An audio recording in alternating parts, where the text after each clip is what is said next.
방송에서 제공하는 투자 정보는 투자 판단에 대한 조언입니다. 방송에서 제공하는 주식의 가치, 가격 상승 및 가격 하락에 대해서는 방송사에서 보장하지 않습니다.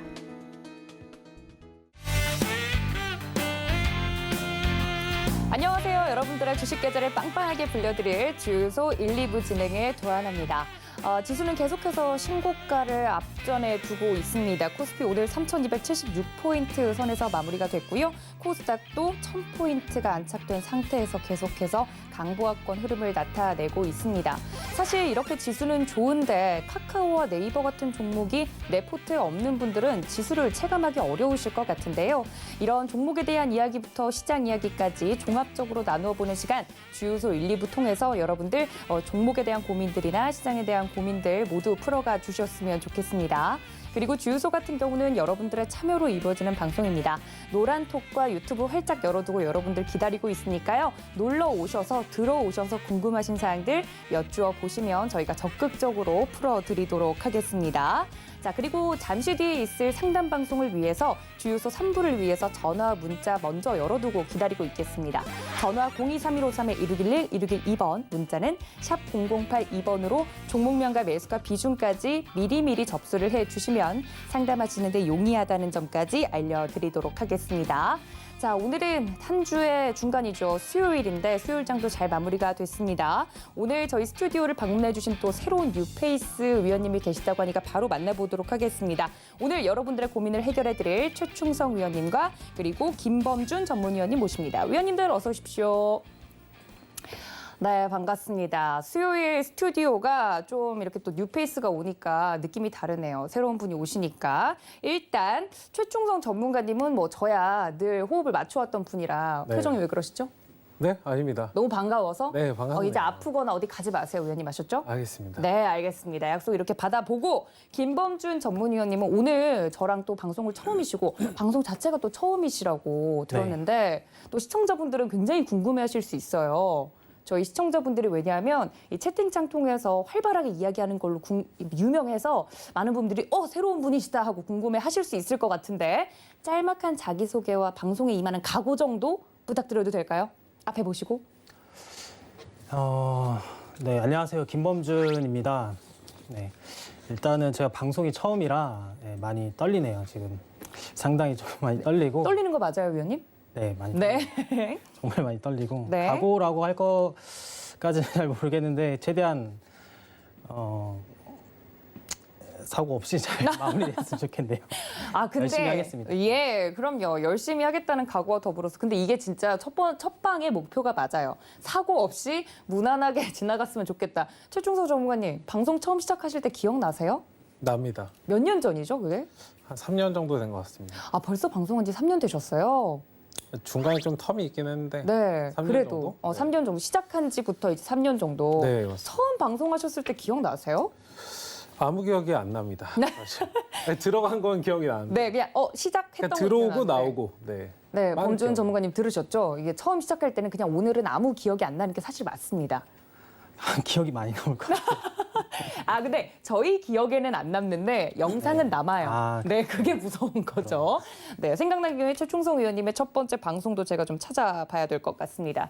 뭐 새로운 위원님도 있고 하니까 오늘은 좀 초심 특집으로 돌아가서 시장 이야기를 하나둘씩 좀 나눠 보려고 합니다. 일단 저희 첫 번째 코너는요. 저희 위원님들의 오늘 시장에 대해서 어떤 키워드로 오늘 시장을 정리를 해주셨는지 주식 뇌구조로 알아보는 시간입니다. 전문가님들은 어떤 키워드를 오늘 또 써서 보내주셨을지 함께 만나보시죠. 첫 번째 전문가님입니다.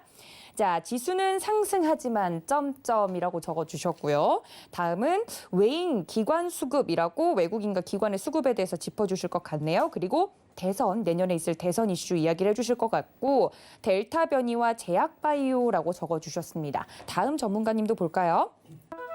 네, 상승 랠리라고 적어주셨고요. 완화라고 적어주셨는데 어떤 것에 대한 완화일까요? 그리고 독주, 바이오라고 적어주셨습니다. 사실 오늘 시장 같은 경우는 제가 오프닝에서도 이야기를 했지만 뭐 내 포트 안에 네이버나 카카오 같은 종목이 있으면 지수 따라서 잘 간다 뭐 이런 생각이 들 수 있겠지만 그 종목을 갖고 있지 않은 분들은 뭐 지수가 신고가를 가든 말든 별로 상관없다고 느끼시는 분들도 있으셨을 것 같아요. 일단 뒤에 이제 보시면 오늘 전문가님들이 키워드를 적어주신 게 보입니다. 사실 맨 위는 지수에 대한 이야기고 두 번째는 수급에 대한 이야기고 세 번째가 저희가 뭐였죠?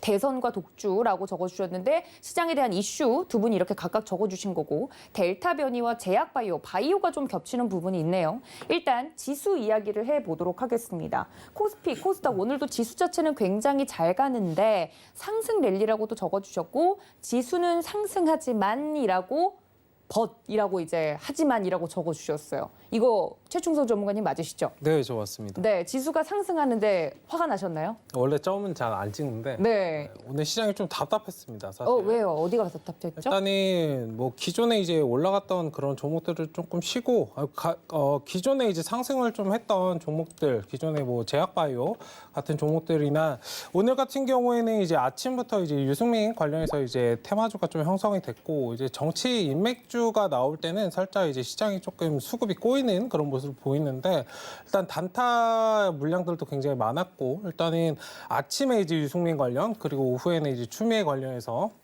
그런 부분들이 또 나왔고 이제 델타 변이와 관련해가지고 진단 키트라든지 치료제 관련해서 이제 상승이 나왔는데 어쨌든 조금은 재미가 없으셨을지 모르는 그런 모습이었다라고 말씀을 드리고 싶습니다. 짧게. 네. 시장이 별로 이런 테마주가 극성을 좀 부리다 보니까 수급도 자꾸 꼬이고 그리고 이러한 정치인 테마주를 또 즐겨하지 않는 분들에게는 뭐 다른 세상 이야기잖아요, 그렇죠? 그러니까 기존에 이제 우리가 이제 많이 봤던 뭐 윤석열이나 그런 종목들이 아닌 네. 다른 부분들이 좀 나왔기 때문에 아마 성급하게 좀 매매를 하셨으면 오늘 시장 자체가 뭐 꼬리 달고 밀리고 이런 모습들이 많이 보여서 따라잡지 못하고 그런 모습들을 보여가지고 네. 조금은 답답하게 느끼시지 않았을 장이었을까에 대해서 말씀을 드립니다. 알겠습니다. 그러면 우리 김범준 전문가님께도 좀 여쭤봐야 될 것 같은데 상승 랠리라고 적어주셨어요. 사실 이번 연도에 들어서 월봉으로 쭉 보면 지금 계속해서 시장이 오르고 있는 건 사실이지 않습니까? 네. 상승 랠리라고 하는 건 오늘 시장도 역시나 강하다라는 걸 말씀해 주시는 걸까요?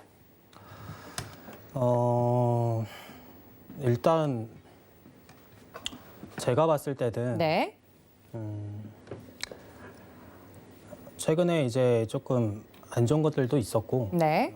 이제 채권 금리 그다음에 이제 FOMC도 있었고요. 그렇죠. 이제 인플레이션이 조금 대두가 되긴 했었는데요. 네. 연준 의장이 금리 인상 선제적으로 하지 않겠다라는 발언을 해서 네. 사실 이제 조금 성장주의 우호적인 환경이 조성이 된 게 아닌가라고 네. 생각을 하고 있어서 이제 저는 그냥 상승 랠리를 지속할 수 있겠다라고 보고 있습니다.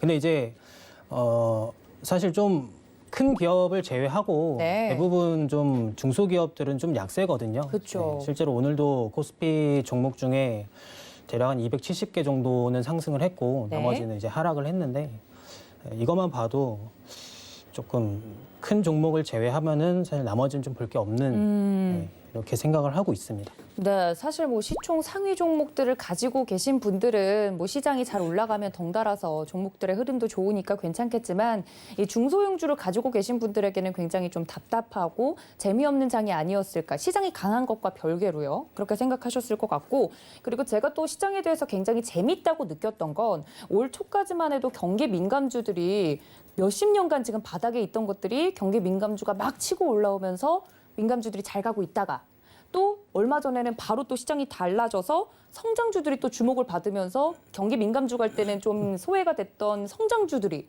또 막 잘 가고 있고 그러니까 이 타이밍을 잘 맞추지 못하는 분들에게는 민감주의 끝에 가서 또 물리거나 성장주에 지금 또 들어가서 꼭대기에 물리는 게 아닐지 그게 제일 고민이실 것 같거든요. 다음 스텝은 어떤 부분을 미리 좀 준비하는 게 좋을까라는 측면에서는 두 분 생각은 어떠세요? 뭐 민감주로 갔다가 성장주로 갔다가 왔다 갔다 시장이 하고 있는데. 저는 네네. 개인적으로 네네. 사실 한쪽만 파는 걸 되게 좋아하거든요. 아, 난 그냥 길목 지키기를 하겠다. 이제 뭐 어디가 올라간다 해서 이제 거기를 쫓아갔다가 네. 떨어지면은 다시 또 딴 데 올라가면 또 거기 쫓아갔다. 사실 이렇게 하는 것보다는 네. 한쪽을 좀 제대로 파서 한쪽만 좀 노려보는 게 어떤가라고 않을까라고 생각을 하고 있습니다. 하긴 뭐 여러 가지 종목들에 따라 들어갔다가 이도 저도 아닐 바에야 나는 그냥 뚝심 있게 한쪽을 좀 파는 게 좋겠다. 우리 김범준 전문가님 오늘 처음이시니까 나는 좀 내가 자신 있는 섹터나 전공이 있다 하시는 부분이 있을까요? 전공이라고 할 것까지는 없고요. 네. 저는 이제 약간 바이오주를 좀 많이 바이오주를 좋아하시는군요. 네, 알겠습니다. 저희 전문가님들 중에 제약 바이오주에 대해서 이야기해 주신 분들이 많이 없었는데 우리 김범준 전문가님이 바이오를 앞으로 맡아주신다고 하니까 든든합니다. 네, 알겠습니다. 제가 눈으로 괜히 협박한 게 아닙니다. 자, 그럼 최충성 전문가님은 어떠세요? 최근에 뭐 이렇게 민감주 갔다가 또 따라 들어가서 물리시는 분들 혹은 최근에 또 기술 성장주 막 치고 올라오고 네이버 카카오 지금 난리라고 하니까 나 없는데 이 종목 하면서 발 동동 구르는 분들도 계시잖아요. 이렇게 시장 스텝이 좀 꼬이는 부분에 대해서는 어떻게 생각하세요? 네, 일단은 지금 매매를 조금 성급하게 하실 필요는 없을 것 같아요. 일단 바닥에서 좀 강하게 상승할 수 있는 그런 섹터를 조금 준비를 해서 대응을 하신다면 뭐 어렵지 않을 거고 뭐 섣불리 저걸 못 잡았기 때문에 내가 뭐 뒤따라가는 그런 모습을 보인다면 계속적으로 이제 엇박자를 탈 수밖에 네. 없기 때문에 조금은 조심스럽게 대응을 하시고 지금 시장에서 강하게 움직일 만한 뭐 물론 지금 강하게 움직이는 것도 좋지만 향후에 좀 강하게 움직일 만한 그런 섹터가 무엇이 있을까를 조금 잘 선별을 해서 네. 미리 좀 준비를 하신다면 뭐 흔들리실 필요는 없을 것 같습니다. 어차피 갈 종목은 가게 되어 있고 바닥권에서 잘 준비만 해 놓는다면 뭐 걱정될 게 없기 때문에 일단 그런 부분을 좀 말씀을 드리고 싶습니다. 알겠습니다. 확실히 이 시장에 대해서 미리 뭐 선제적으로 급하게 종목을 사거나 급하게 행동할 필요는 없을 것 같다라는 말씀을 해주셨습니다. 두 번째는 좀 수급을 볼까요? 오늘 같은 경우는 수급을 두 분께 여쭤봤을 때 최충성 전문가님 외인과 기관 수급 이야기를 해주셨고 그리고 김범준 전문가님은 완화라고 적어주셨는데 일단 수급이라고 저희가 여쭤봤을 때 김범준 전문가님 완화라고 적어주신 건 뭐가 완화됐다는 뜻일까요? 아까 제가 말씀드린 것처럼 네. 금리 인상을 하지 않겠다. 그것 때문에 이제 좀 전체적으로 불확실성이 완화되지 않았나. 불확실성이 완화된 거면 그게 완화된 게 우리 수급에 좀 직접적으로 영향을 미쳤다고 생각하시는 거세요? 사실 이거는 종목을 어떤 걸 들고 있냐에 따라 좀 많이 다를 것 같긴 한데요. 네네. 성장주를 많이 들고 계신 분들이라면 좀 좋겠죠. 네. 근데 이제 그 밖에 다른 종목을 들고 계신 분은 그렇게 많은 이득까지는 아닌 것 같습니다. 저는. 알겠습니다. 일단 시장의 불확실성이 조금 거친 부분이 좀 완화된 게 아니냐, 불확실성이 완화된 게 아니냐 이런 이야기를 해주셨고 사실 주식시장에서 제일 싫어하는 게 불확실성이다 보니까 그런 부분에 대해서 이야기를 해주신 것 같고 외인과 기관 수급을 또 콕 집어서 시장의 불확실성 부분에서 최충성 전문가님이 집어주셨는데 수급 오늘 뭐 인상적으로 보셨나요? 네, 일단 뭐 인상적으로 봤다기보다는 네네. 생각보다 강하지 못했다라고 좀 말씀을 드리고 싶어요. 어제 이제 관련해가지고 이제 파월 의장이 또 얘기를 했는데 사실 뭐 외국인 기관 수급 오늘 좀 기대를 하셨을 거예요. 기대를 하셨을 텐데 일단 외국인 기관 수급이 그만큼 우리가 기대한 만큼 좀 받쳐주지 못하는 그런 모습을 보였다라고 좀 말씀을 드리고 싶고 물론 인플레 가능성을 우려한 뭐 선제적 금리 인상 없다라고 말을 하고 있지만 23년을 계속적으로 뭐 얘기하고 있는데. 제가 볼 때는 네 거짓말입니다. 네, 저 좀 보시면 아실 것 같고 지금 시장의 분위기가 그렇습니다. 물론 지금 상승하는 그런 추세는 물론 양호하지만 분명히 금리 인상은 진행을 할 겁니다. 우리가 알고 있는 항상 그랬거든요. 기존에 왔던 뭐 예전에 버냉키든 모든 연준 의장들은 항상 거짓말을 했습니다. 그런 부분들을 한번 잘 생각을 해보시고 이렇게 한 번의 수치로는 당장에 뭐 인상을 하겠다라고 사실 말할 수는 없어요. 예전에도 제가 말씀을 드렸지만 뭐 소비자 물가지수나 고용지표나 이런 것들에 대해서 뭐 한 번의 그런 결과물로 딱 뭐 이거다라고 얘기할 수는 없지만 사실 두 번, 세 번 반복이 되면 빠르게 인상을 할 수밖에 없거든요. 인플레라는 거는 잡아야 될 시점을 놓치게 되면 진짜 큰 그런 것들을 좀 발생을 시키기 때문에 어쨌든 그만큼 지금 수급이 좀 뒷받침이 되지 못하는 부분은 아무래도 시장의 변동성을 어느 정도 계속적으로 좀 야기할 수 있는 그런 부분이 있다라고 말씀을 드리고 싶고 네. 이 변동성은 항상 좀 조심하셔야 될 것 같아요. 뭐 매매는 편하게 하셔도 됩니다.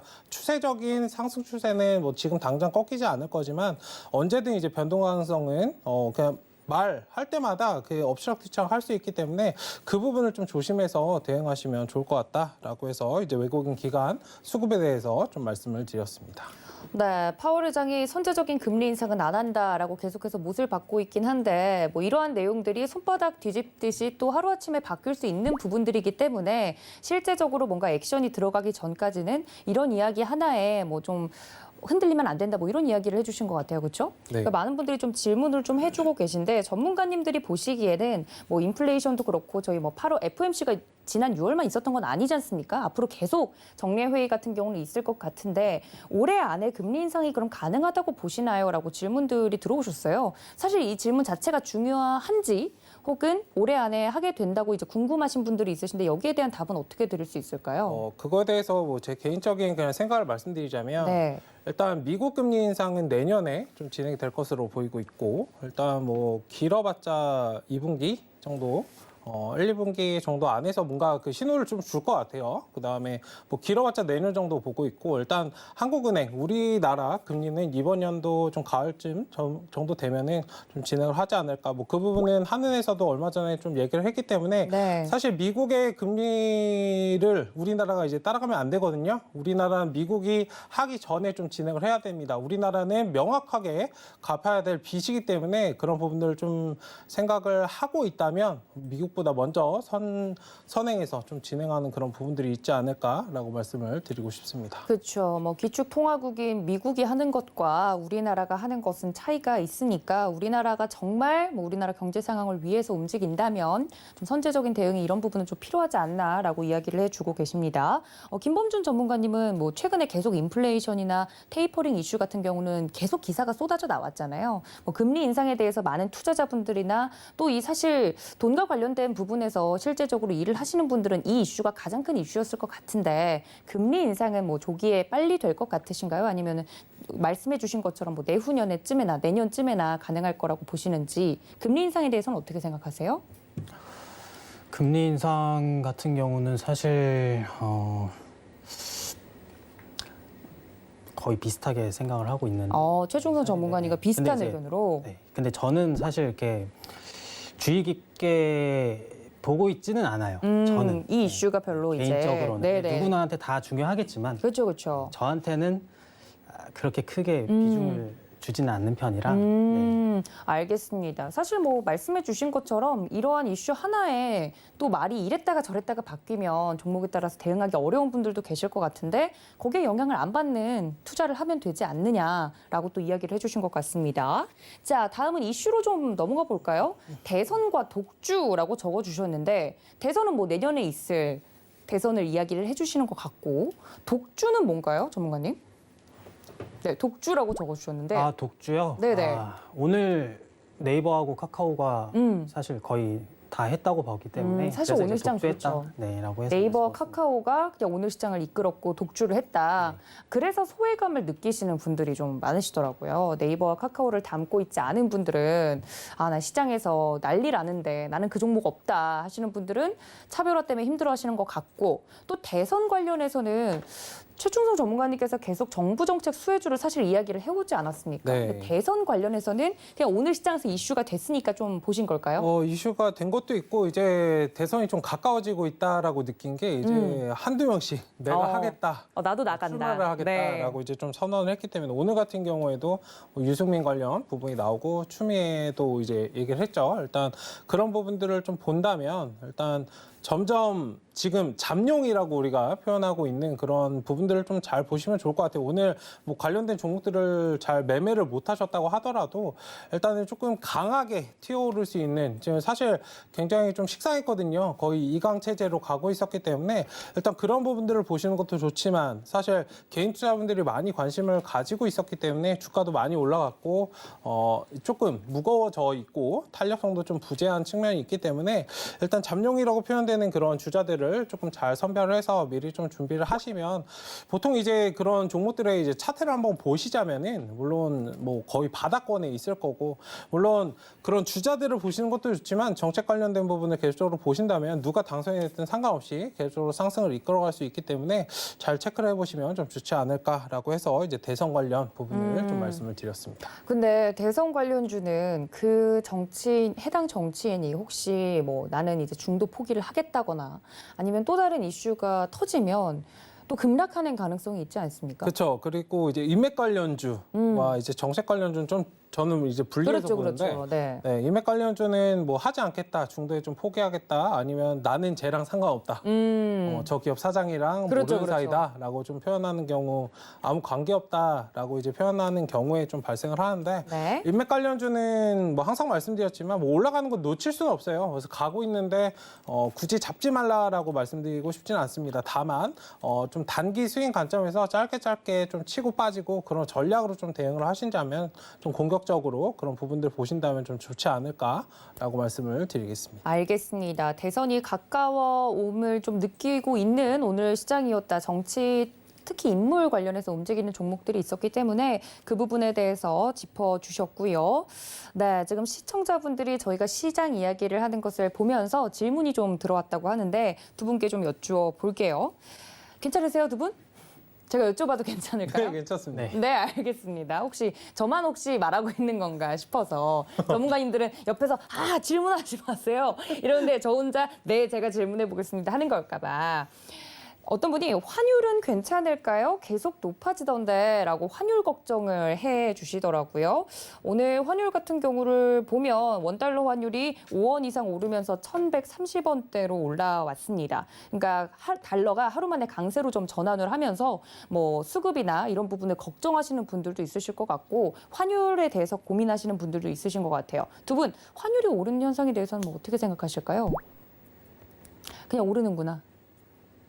자리를 잡았기 때문에 올라가는 건데 네네. 어쨌든 이런 부분에 대해서도 좀 생각을 해보셔야 돼요. 뭐 네네. 금리 인상이나 이런 부분들이 무조건 좋지 않다라고 보기에는 조금 섣부른 면이 있기 때문에 일단 환율과 이제 주식 간의 그런 관계, 지수의 관계에 대해서도 한번 잘 생각을 해보셔야 되는데 어쨌든 이런 부분들이 막 계속적으로 올라가는 건 사실 좋지 않습니다. 어느 정도 좀 자리를 잡고 지금 상승이 나오고 있는 측면이 있기 때문에 여기에 대해서도 이제 한국은행이든 그런 부분들 제가 아까 뭐 금리 인상을 꼭 해야 되냐 사실 우리 개인 투자자 입장에서는 사실 금리 인상하면은 시장이 좀 흔들릴 수 있기 때문에 굉장히 좋지 않다라고 생각하는 경우가 많은데 저는 사실 그런 건 굉장히 좀 싫어요. 살얼음판 걷듯이 올라가는 건 사실 싫거든요.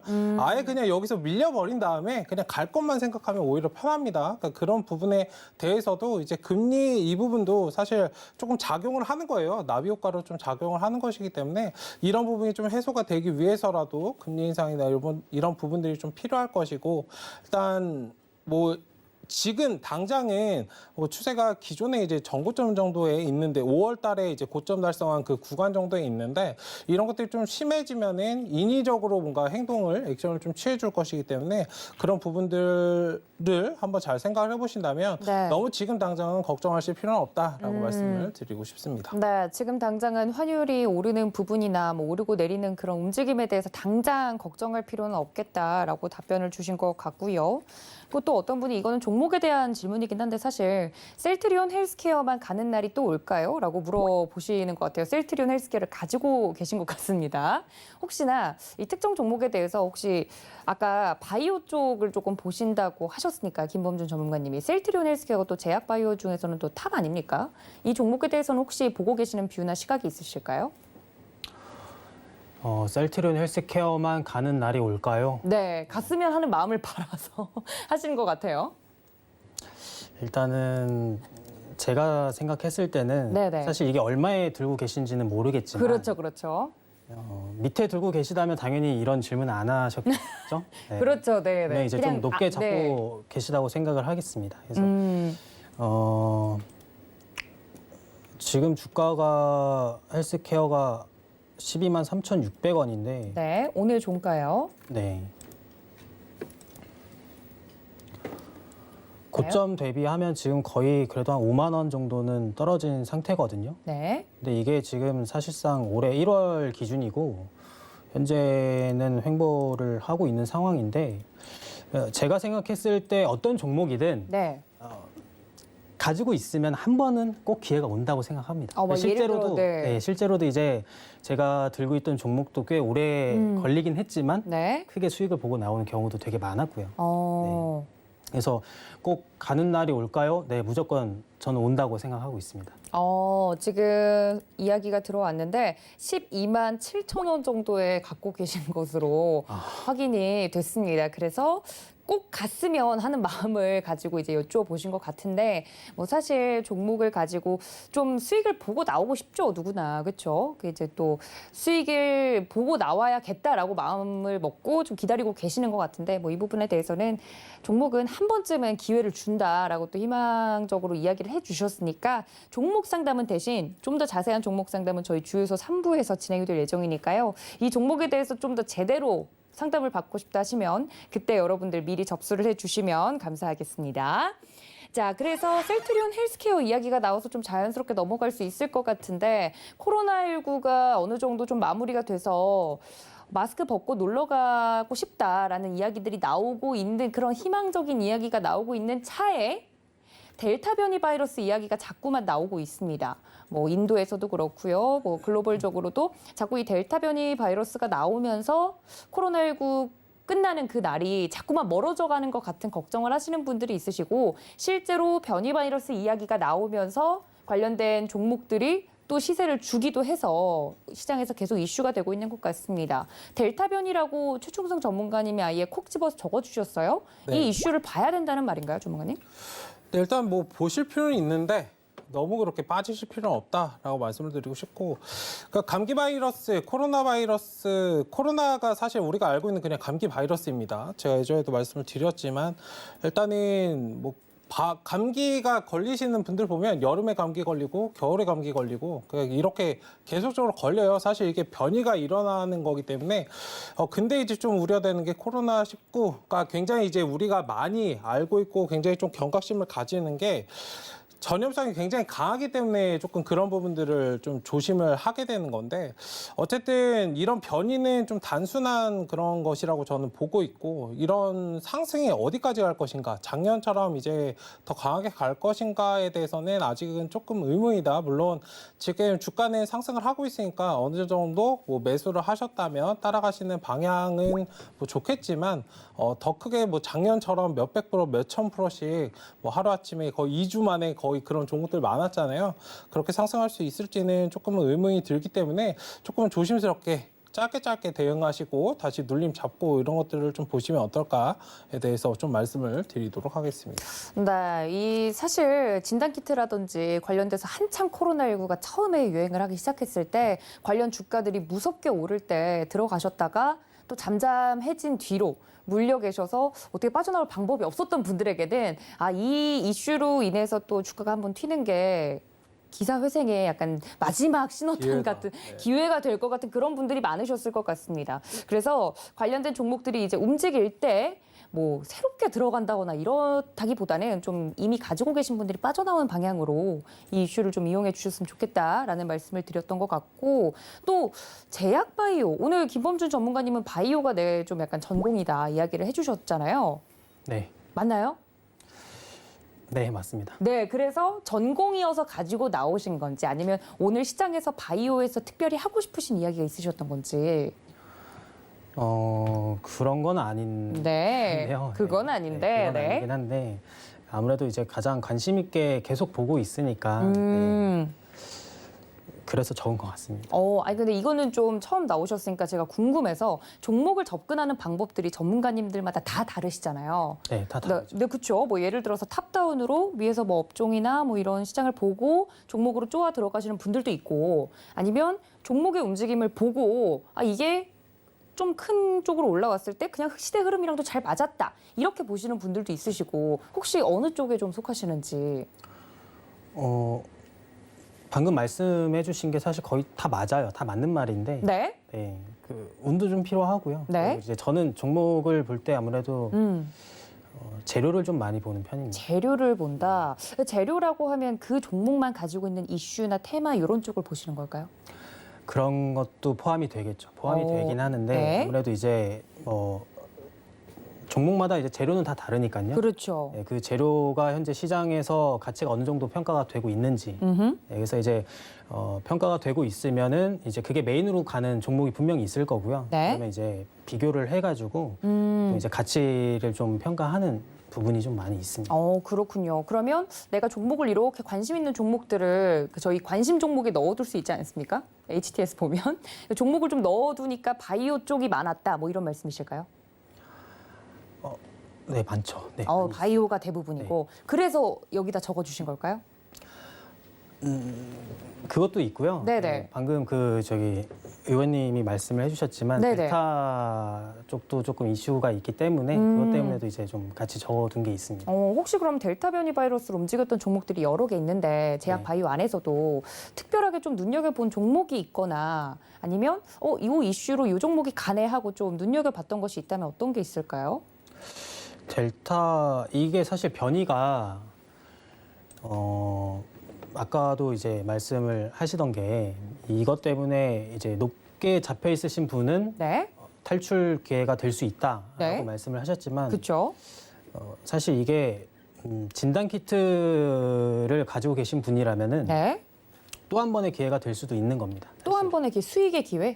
그렇죠. 네, 누군가에게는 분명히 이제 탈출을 할 수 있는 기회가 있겠지만 네, 누군가에게는 이제 다시 한 번 더 큰 수익을 얻을 수 있는 기회이기 때문에 아무래도 이제 좀 이쪽을 많이 보시는 분이라면 네. 반가운 소식이죠, 사실. 그렇죠. 사실 뭐 진단 키트 같은 경우는 그때 한참 코로나19 처음에 터졌을 때 네. 시즌 막 나오고 이랬을 때 처음에 엄청 올라갔을 때 말고는 그 뒤로는 주목을 못 받았잖아요. 그럼 이야기 나온 김에 시즌을 한번 볼까요? 시즌 요 델타 이슈로 좀 급등한 종목이긴 한데 제가 너무 첫 방에 괴롭히나요, 전문가님?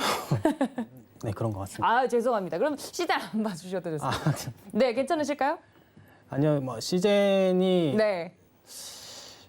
사실 되게 많이 올라오긴 했어요. 네. 작년부터 시작해가지고 작년 3월에 뭐 2만 원, 이 정도가 이제 16만 원까지도 찍고 물론 이제 무상증자도 같이 병행을 했지만 네. 최근에 들어서 이제 사실 계속 떨어졌죠. 계속 떨어지고 이제 델타가 이슈가 되면서 많이 올라왔습니다. 현재는 바닥 기준으로는요. 네. 근데 이제 아무래도 그 전부터 들고 계신 분들은 이제 좀 본전을 찾거나 혹은 아직도 많이 손실 중이신 분들도 꽤 있을 거예요. 네. 근데 이제 델타 이 변이가 더 확산이 잘 되고 안 네. 잡혀 간다면 네. 아무래도 이제 시젠이 델타를 잡을 수 있는 진단 키트를 개발하고 상용화까지 잘 되면은 시젠 자체는 아무래도 주가 상승에 있어서는 좀 긍정적이겠죠, 많이.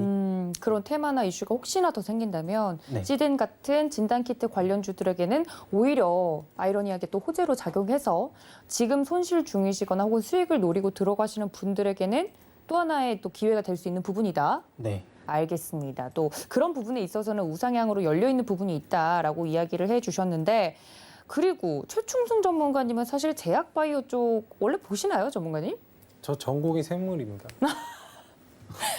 바이올로지 쪽이세요? 말씀드렸었죠. 네. 바이올로지. 중간에 금융 전공을 했는데 네. 왜 그게 짬뽕이 본 전공은 됐어요? 네. 생물입니다. 생물 문과 아니셨어요? 배신감이 드네요. 아닙니다. 아니에요? 네. 그러셨구나. 그러니까 좀 바꾼 거죠. 네. 왜 생물에서 돈 쪽으로 가는지 모르겠지만 알겠습니다. 일단 제약바이오가 전공이라고 하시니까 그래서요. 그래서 쓰신 거예요? 그래서 제약바이오가 오늘 올라갔으니까 같은 맥락입니다. 델타 네네. 바이러스 관련해서 이제 말씀을 드렸고 제약바이오 관련해서는 제가 기존에 말씀드렸지만 진단키트 정도는 아까 말씀하셨지만 진단키트 정도는 한번 보셔도 괜찮다라고 말씀을 드리고 싶어요. 다만 다른 종목들은 조금 조심하실 필요가 있다라고 말씀드리고 싶고 물론 상승을 하기 때문에 짧게 대응하시는 부분은 괜찮지만 길게 너무 멀리 오시지 않았으면 좋겠고 이제 사실 아시겠지만 코로나 치료제 관련해서는 그렇게 작년처럼 파급력이 어마어마하다라고 볼 수는 없기 때문에 이제 실질적으로 볼 수 있는 그런 바이오 종목들 좀 보셨으면 좋겠어요. 암이라든지 줄기세포라든지 그런 부분들 잘 체크를 해보신다면 오히려 그런 종목들이 좀 안전하게 기존에 사실 코로나 치료제들만 상승을 해가지고 그런 종목들은 상대적으로 좀 소외가 되어 있었기 때문에 그런 종목들 잘 체크를 해보시고 임상시험을 진행하고 있는 물론 작년에 이제 코로나 물론 지금도 진행이 되고 있지만 임상시험 그런 것들이 좀 밀려서 좀 진행이 되지 못한 그런 기업들도 있기 때문에 그런 부분들을 오히려 잘 보신다면 물론 지금 시장에서는 코로나 관련된 사람들이 물려있는 사람들도 사실 많고 하기 때문에 관심이 아예 한꺼번에 좀 쏠려갈 수는 없겠지만 그런 부분들 미리 바닥에 잘 준비해 놓으시면 좀 좋은 결과가 나오지 않을까에 대해서 말씀을 드리도록 하겠습니다. 알겠습니다. 오늘 또 새롭게 알아갑니다. 우리 최충선 전문가님이 생물 전공이었다는 점 잊지 않고 제가 기억하도록 하겠습니다. 다음에 또 제약바이오주 이야기가 나오면 제가 두 분 세트로 좀 여쭤보도록 하죠. 자, 시청자 뇌구조로 좀 넘어가 보도록 하겠습니다. 전문가님의 뇌구조와 시청자분들의 뇌구조가 얼마나 싱크로율이 높은지 한번 보는 것도 재미가 될 것 같은데요. 시청자 뇌구조 하나씩 보죠. 네, 제약바이오 역시나 있네요. 오늘 이슈가 됐던 종목들이 많아서. 그리고 2차 전지, 고배당주, 음식료 업종, 네이버 대 카카오로 오늘 시청자분들의 뇌구조는 정리가 됐습니다. 사실 네이버와 카카오 아까 이야기를 잠깐 아주 라이트하게 가볍게 하고 넘어갔던 이유가 시청자 뇌구조에 있었기 때문입니다. 사실 네이버와 카카오는 저희 주유소 프로그램 통해서 계속해서 두 종목을 좀 비교 분석을 여러 전문가님들이 해주셨는데 성장주 대장주로서 지금 굉장히 두 종목이 가파른 상승세를 보여주고 있죠. 오늘만 하더라도 네이버 8.3% 급등한 채로 마감을 했고 카카오는 전일 대비 6.6% 상승하면서 거래를 마쳤습니다. 사실 네이버와 카카오 같은 경우는 둘 사이에 약간의 비즈니스 모델을 확장하는 데 있어서 약간의 차이가 있죠. 카카오는 이제 적극적으로 상장을 자회사를 시키면서 좀 자생력을 강하게 길러주는 편이고 네이버는 어디 한번 좋은 기업이 있으면 투자해보고 괜찮으면 같이 일해보자 약간 이런 식으로 간접적으로 투자를 하는 편이고요. 하지만 네이버와 카카오의 주가 행방이 좀 갈리면서 어디에 투자한 사람이 승자냐 뭐 이런 이야기가 나오고 있는데 오늘 특히나 두 기업이 랠리를 펼치면서 시청자분들의 눈을 사로잡은 것 같습니다. 네이버와 카카오에 대한 두 분의 의견 궁금한데요. 누가 먼저 이야기해 주실까요? 저는 새로 오셨으니까 김범준 전문가님. 네, 가만히 있었습니다. 기다리고 있었습니다. 아, 기다리고 있었습니다. 네, 알겠습니다. 어떻게 네이버와 보시나요? 카카오 둘 다 너무 좋은 기업이라서 사실 평소에 네이버와 카카오 중에 더 잘 쓰는 건 뭐예요? 서비스? 둘 다 너무 잘 쓰고 있어요. 저희 뭐 노란톡 쓰고요, 그렇죠? 네. 뭐 초록창 쓰고요, 네, 그렇죠. 그렇죠? 최충성 전문가님은 뭘 더 많이 쓰시는 것 같아요? 비율만 따졌을 때 노란 톡. 노란톡 안 넘어오네요. 제 기업명 말할 거라 생각했는데 그 김범준 전문가님도 거의 반반 쓰세요? 네, 거의 그렇긴 한데요. 네네. 아무래도 카카오를 좀 더 많이 쓰겠죠. 그렇죠. 국내에 있는 분들은 그렇죠. 두 기업의 주가 흐름은 어떻게 보셨어요? 사실 저랑 정말 관여가 없는데요. 네, 그래도 많이 이제 올라가고 있는 쓰시다면서요, 걸 보면 네네. 카카오가 승리자가 아닌가라고 생각할 카카오가? 정도로 네네. 네, 정말 많이 오르고 있고 카카오 업종 자체가 너무 전망이 좀 좋은 편이 아닌가 생각을 하고 있습니다. 네, 어떤 점에서 전망이 더 밝다고 생각하실까요? 일단 국민 네, 국민톡이고요. 네. 국민톡을 갖고 있다는 것 자체가 사실 네. 메신저를 갖고 있는 것 자체가 너무 원동력인 거죠, 사실. 성장의 그렇죠, 발판이 될 그렇죠. 수 있는 플랫폼으로서는. 거죠. 그래서 일단 그것도 있고요. 또 자회사 상장의 모멘텀까지도 들고 있기 때문에 성장세가 사실 거의 멈추지 않고 계속 진행 중인데 어디까지 갈지도 되게 궁금해요. 그러니까요. 그래서 뭐 네이버도 사실 되게 좋습니다. 네이버도 뭐 서치 플랫폼 실적 개선도 되고요. 네. 커머스나 핀테크 뭐 성장이 또 지속적으로 되고 있기 때문에 매출도 뭐 전년 동기 대비 한 30% 정도 증가한 상태고 이 외에도 이제 네이버는 아무래도 이제 웹툰 시장, 네. 그다음에 이제 클라우드, 그다음에 뭐 요즘에 또 떠오르는 메타버스 서비스를 또 바탕으로 아무래도 잠재력이 너무 높아가지고요. 두 개 중에 뭐가 더 좋다라고 딱 찝을 수는 없을 것 같아요. 어렵죠, 사실. 두 개 다 사는 게 가장 좋지 않나. 그만큼 돈이 없으면요, 전문가님? 그러면 얼씬도 하지 말아야 되나요? 그거는 아니겠지만 네, 알겠습니다. 룰렛을 돌리는 게. 네, 룰렛을 돌리는 게 알겠습니다. 제가 시드머니를 모아볼게요, 전문가님. 화내지 마세요. 네, 최충성 전문가님의 뷰도 좀 궁금합니다. 우리 범준 전문가님께서 이야기를 해주신 것처럼 네이버와 카카오 가지고 있는 재료와 매력이 굉장히 달라서 좀 어떤 분들은 어디에 또 투자를 해야 되냐. 왜냐면 진짜 실질적으로 제 주변 지인분들도 여쭤보세요. 네이버와 카카오 둘 중에 뭐 하나를 고르라면 뭘 살까? 저는 전문가가 전문가도 아닌데 그럼 저는 그렇게 이야기하죠. 본 방송에서 제공해드리는 정보는 어디까지나 투자 판단에 대한 조언일 뿐 제가 맨날 하는 거 있지 않습니까? 그러니까 최충성 전문가님이라면 두 종목을 보실 때 어떤 시각으로 보고 계신지. 저는 당연히 좀 카카오라고 말씀을 드리고 싶고 오. 카카오는 제가 작년에 서울경제에 올 때부터 말씀을 드렸어요. 시가총액 1위를 할 것이다. 사실 이때 네이버는 말씀드리지 않았고 삼성전자 이게 시대의 변화에서 제가 말씀을 드렸습니다. 뭐 아마존이나 페이스북이나 이런 부분들을 좀 말씀을 드리면서 일단 IT 관련해서 카카오가 시가총액 1위를 할 수도 있겠다. 언제가 될지 모르겠지만 그때가 올 것이다라고 말씀을 드렸는데 아마 이제 좀 느끼실 겁니다. 3, 4위까지 올라오고 사실 이제 카카오라는 제가 이제 카카오에 대해서 좀 차트에 대해서 좀 말씀을 드리자면 사실 작년에 좀 기억이 나실지 모르겠어요. 제가 수익을 말하다나 이런 거 부분을 통해서 말씀을 드렸는데 사실 삼성전자의 차트로 좀 비유를 해드리자면 카카오가 지금 이쯤 와 있달까? 라고 저는 말씀을 드리고 싶어요. 거의 보이지도 않을 거예요.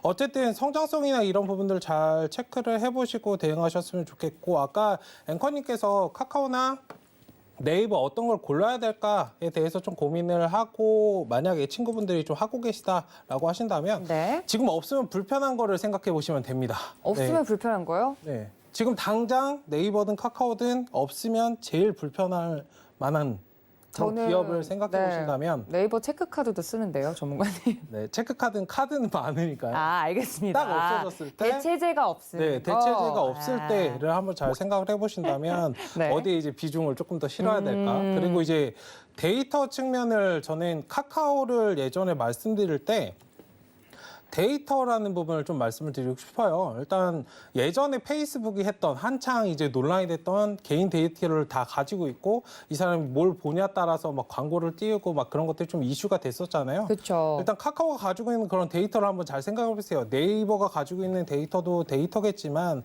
일단 SNS는 다 이제 카카오를 다 쓰고 있고 그리고 택시도 운영을 하고 있습니다. 이 사람이 어디서 뭘 하고 어디서 택시를 타는지도 즐겨 타는지도 알고 있기 때문에 사실 그런 부분들을 한번 잘 생각을 해보신다면 오히려 카카오 쪽에 힘을 싣는 게 좀 낫지 않을까.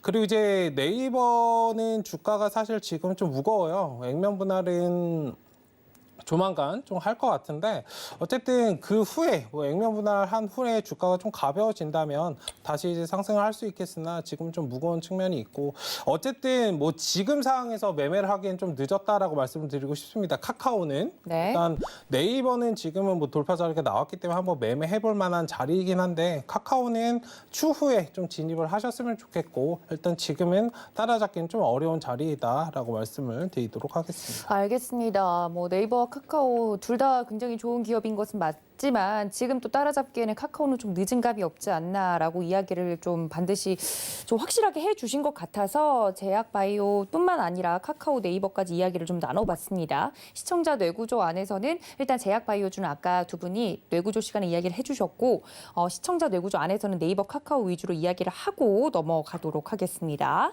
자, 다음 코너로 좀 넘어갈까요? 애프터스탁으로 넘어가 보도록 하겠습니다.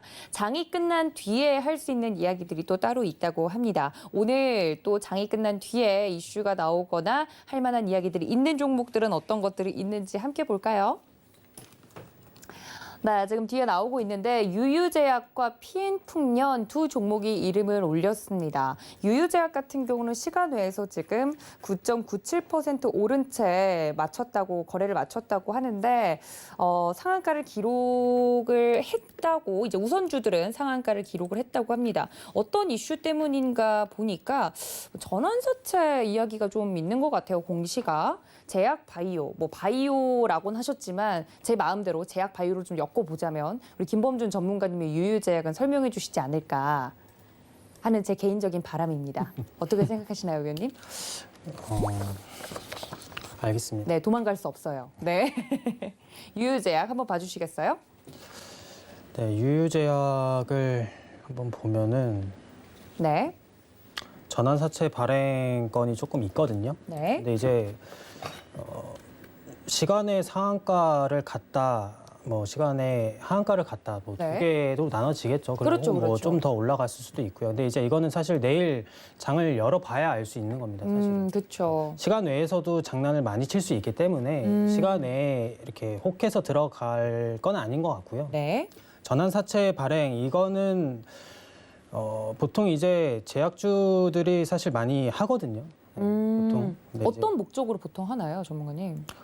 이제 뭐 아무래도 돈이 네. 좀 더 투자를 받기 위한. 네. 근데 이제 전환사채를 사실 저는 뭐 이렇게 엄청 좋게 보는 것도 아니고 그래서 뭐 엄청 나쁘게 보는 것도 아니에요. 그렇죠, 네, 그렇죠. 기업이 뭐 목적에 따라 하다 다르죠. 보면 네, 그렇죠. 그럴 수도 있기 때문에 근데 이제 시간에 상한가를 갔다 뭐 내일 봐야겠지만 네. 일단은 저는 그렇게 크게 기대를 하고 있지는 않습니다. 네, 저는 이렇게. 혹시나 이제 시간외 시장에서 이렇게 움직였던 종목이 다음 날 장 초반에 또 움직이는 흐름들을 노리고 네. 들어가시는 분들도 있는데 굳이 또 요즘 같은 장에서 그렇게 또 대응을 해야 되나? 아침에 좋게 출발은 할 수는 있겠죠. 네. 좋게 출발은 할 수는 있겠는데 그렇다고 해서 추격으로 가는 것보다는 네. 좀 여유롭게 지켜보다가 그때 매수해도 사실 늦지 않거든요. 아, 그렇죠. 그래서 천천히 네. 하시는 게 제일 좋을 것 같습니다. 알겠습니다. 뭐 매수가 됐든 뭐가 됐든 좀 여유를 가지고 보는 것이 좋겠다라고 유유제약에 대해서 이야기를 해주셨고 PN풍년 같은 경우는 또 정치인 관련주로 묶인 종목인 것 같아요. 최충성 전문가님. 네, 자연스럽게 네, 굉장히 자연스러웠죠? 네, 유유제약에 좋으실 줄 알았는데. 아, 그래요? 아, 유유제약도 어쨌든- 봐주시겠어요? 네, 뭐 전환사채가 네. 나왔고 네네. 네, R&D 투자나 뭐 그런 부분들이 나왔죠. 근데 정확하게 그 목적이 뭐 그러니까 시간외에서 움직인 이유가 나오진 않았나 봐요. 네, 뭐 사실 뭐 재료는 붙이기 나름이고요. 네. 사실 전환사채 시비에 대해서는 제가 예전에 수익을 말하다해서 한 시간 동안 말씀드린 적이 있어요. 그래서 작전 세력들이 장난치는 겁니다. 네, 이거는 좀 명확하게 뭐 풀어서 좀 설명을 드려야 되는데 방송 시간상 어쨌든 뭐 암묵적으로 자기들끼리 이제 거래를 하기 위해서 사채 발행을 하는 것인데 어쨌든 그런 부분들 잘 체크해 보시면 좋을 것 같고 어쨌든 시비가 발행됐다는 거는 세력들이 있다라고 조금 정의를 내리시고 대응을 하시면 좋을 것 같아요. 그렇다고 그러면은 내가 급하게 지금 따라가야 되냐? 이 부분은 이제 아니다라고 말씀을 드리고 싶고 세력들이 있는 것이 이제 확인이 됐다면 중간중간에 이제 눌린 구간이나 그런 부분들 바닥권에서 잘 준비해 가신다면 좋은 결과를 좀 얻어갈 수 있지 않을까. 아까도 말씀을 주셨지만 네. 너무 급하게 따라가지 마시고 추후에 좀 멀리 보시고 차분하게 좀 끌어가시면 좋을 것 같다라고 말씀을 드리도록 하겠습니다. 네, 그러면 또 이야기를 유유제약에 대해서 해주셨으니까 참 가감 없이 이야기하는 게 또 위원님의 매력이에요, 그렇죠? 다음은 PN풍년 이야기를 좀 들어볼까 하는데 네. 인물 관련주로 엮였는데 장 중에 움직이기보다 시간 외에서 움직였나 봐요? 네, 일단은 뭐 그랬던 것 같습니다. 네. 저도 뭐 체크하진 않았는데 사실 뭐 차트 같은 경우에는 오늘 조금 낙폭을 발생시키고 뭐 반등이 나온 정도인데 굉장히 좀 중요한 자리 같아요. 사실 뭐 상승이 나온다면 내일 강하게 상승을 해준다면 이제 13,000원을 어떻게 돌파해주냐에 좀 따라 달려 있고 저기에서 이제 상승을 더 주느냐의 부분인데 어쨌든 뭐 김동현 관련주라고 해서 이제 나오고 있는데 사실 제가 아까 말씀드렸던 그런 잠룡들에 대해서 좀 말씀을 드렸잖아요. 네. 어쨌든 그런 부분들이 좀 강하게 시장에서 이슈를 받을 수 있을까? 사실 주식은 그렇습니다. 내가 뭐 이 종목을 좋다라고 따라가는 것보다는 사람들이 사고 싶어 할 만한 그런 종목을 좀 매수를 하셔야 돼요. 어쨌든 이런 부분들이 얼마나 시장에서 파급력이 있는 재료가 될 것인가를 한번 보신다면 내가 포지션을 조금 길게 가져갈지 아니면 짧게 가져갈지에 대해서 좀 분간이 되실 거기 때문에 그 부분들을 좀 잘 체크하시고 너무 급하게 뭐 시간에서 잘 갔으니까 이 종목을 따라가야지라는 그런 맹목적인 그런 믿음은 좀 버리시고 대응하셨으면 좋겠다라고 말씀을 드리도록 하겠습니다. 네, PN풍년 같은 경우는 위원님께서 말씀을 해주셨던 것처럼 정치인 인물주로 또 묶여서 시간외에서 움직인 종목인 것 같습니다. 김동연 관련주로서 급등, 급하락 뭐 이렇게 계속해서 등락을 반복하고 있는 종목인 것 같은데 사실 저희 최충성 전문가님은 정치인 테마주와 또 정부 정책 수혜주와는 약간의 구분을 하는 것이 좋겠다라고 늘 강조를 해주셨죠. 이 부분에 대해서는 혹시나 뭐 정치, 정부 이런 이야기가 들어간다고 해서 관련주인가 보다고 급히 매매를 하다 보면 헷갈리는 경우도 종종 있기 때문에 여러분들 이 부분에 대해서는 분리를 잘 하시고 접근을 해주시면 좋겠습니다. 애프터스탁에서 나눠본 이야기는 여기까지고요. 여러분들 이제 2부에서는 저희 위원님들과 함께 본격적으로 좀 포트폴리오와 종목 이야기를 나눠볼 겁니다. 노란톡에 미리 들어와 계셔야 히든 종목에 대한 이야기를 들어보실 수 있으니까요. 서울경제TV 주유소 검색하시고 들어오시거나 QR코드 통해서 입장을 해주시면 됩니다. 그리고 또 잠시 뒤 10시부터 있을 주유소 3부 상담을 위해서요. 주유소 1, 2부에서 미리 열어두고 여러분들의 상담 신청 받겠습니다. 전화 023153-1611, 1612번, 문자는 샵 0082번으로 종목명과 매수가 비중까지 적어서 보내주시면 되니까요. 여러분들 미리미리 접수를 해주시면 생방송에서 접수 받고 여러분들 연결될 확률이 높다는 점까지 알려드리도록 하겠습니다. 자, 위원님들과 이야기를 나누다 보니까 벌써 1부 마칠 시간이 됐는데요. 2부에는 좀 더 알찬 내용으로 다시 돌아오도록 하겠습니다. 저는 잠시 쉬었다가 위원님들과 함께 돌아올게요. 또 본 방송에서 제공해 드린 정보는 투자 판단에 대한 조언일 뿐 해당 주식의 가치나 수익률을 보장하고 있진 않습니다. 이 점까지 안내를 드리고요. 저희는 잠시 쉬었다가 다시 돌아오겠습니다. 채널 고정.